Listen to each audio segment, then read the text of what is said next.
In Job chapter 21, verse 23, it reads, "One dies in his full vigor, being wholly at ease and secure, his pails full of milk, and the marrow of his bones moist. But another dies in his bitterness of soul, never having tasted of prosperity. But they lie down alike in the dust, and the worms cover them." So the first part where it's saying that one dies in his full vigor, being wholly at ease, secure, pails full of milk, marrows moist, is comparing that to the rich and powerful people back then, that they die at ease, secure, pails full of milk, and their marrows moist. But the second part where it talks about one dies in bitterness of soul, never having tasted prosperity, basically riches, that's the poor. It's comparing that to the poor people. But the key part in verse 26, it says, "They lie down alike," which means the same, in the dust, and the worms cover them.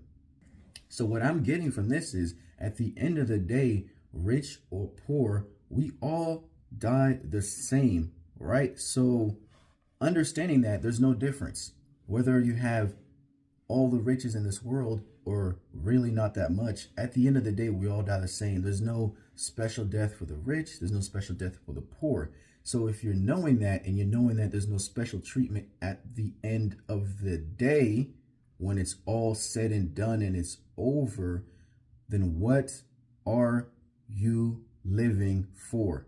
In Matthew 6, verses 19 to 21, it reads, "Do not lay up for yourselves treasures on earth, where moth and rust destroy and where thieves break in and steal, but lay up for yourselves treasures in heaven, where neither moth nor rust destroys, and where thieves do not break in and steal. For where your treasure is, there your heart will be also."